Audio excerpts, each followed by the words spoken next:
to her own unique power. In this book, Kemi tells the story of how she learned over time to transform her differences into advantages, her otherness into empathy, her trauma into activism, her fear into courage, and her nearly impossible status as an outsider into the unflinchingly center-stage leadership role that she inhabits today. Forging a path where there was no path, she now generously extends a hand to women of all backgrounds who are coming up behind her. She is a keen and tireless guide to those who are feeling lost, overwhelmed, exiled, or misunderstood, in addition to being an inspiration to anyone who is ready for a complete revolution of consciousness or a fierce self-awakening. Kemi breaks down the 5 essential elements of power as presence, ownership, wisdom, equality, and responsibility. I can personally attest that she does not merely admire these attributes, but fully embodies them. As a tireless student of life, she has met every challenge with a stubborn insistence to find the lesson in it, and then to pass that lesson along. A deeply spiritual soul, she has found her way through considerable difficulties by listening to a profoundly intimate interior voice.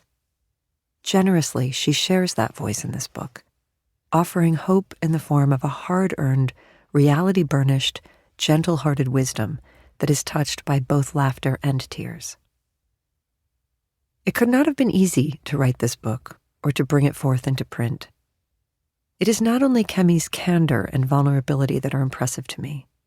There are also the external pressures to consider. We live, unfortunately, in a world that will do almost anything to prevent women from having a voice. We also live in a world in which women of color who speak the truth will invariably be called intimidating or angry, as if there is nothing to be angry about. Indeed, Kemi reveals in this book that she has often been labeled intimidating simply by walking into a room. Before she even opens her mouth, many white people have decided that she is threatening. That's how severely her presence at the table makes the status quo tremble in fear. Given the violence and insidiousness with which white supremacy defends itself, it was no small act of courage for her to have written a book that is proudly and simply called Power. The title itself is an act of unblinking defiance, but it's also a beacon of light and love that will, I hope, draw others near and will inspire ever more transformation and evolution within us all. Truly, I believe that this book is a miraculous event, a divine gift, an act of creative generosity, and a rare treasure. Listen to it with an open mind and a brave heart, and watch your limitations fall away before your eyes. Thank you, Kemi, for your beautiful work in the world. You are extraordinary, and I love you dearly.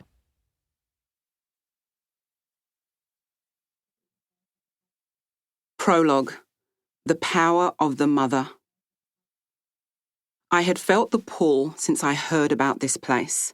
Being here, I knew I would be offered a new way of seeing the world and living in the world. I had come to the town with my family and our hosts, Ron and Beth, but I walked the kilometre-long path to this special place ahead of them. I knew I had to arrive there alone. I needed to arrive at this place without small talk, to see it for the first time in all of its glory, alone. The atmosphere was typical of South India in January, heady with the scent of spices, jasmine and frangipani. The path I took was edged with beautiful tropical trees and flowers. As I walked, I saw plants that I knew and loved, plants I knew and didn't love, and others I didn't know at all. I will never know all the plants, I lamented to myself. Despite the beauty of the surroundings and the balmy Indian air, I found myself becoming impatient. I just wanted to get there. I knew the final destination was going to be a grand gift, and although I had no idea what that gift would be, I knew it would be a gift uniquely for me. But where was it? Why was it taking so long to appear? I was getting tense and irritable like a small child the night before Christmas. I then took a moment to watch myself, something I do often, and I laughed. There I was, anticipating so much the gift at the end of the path,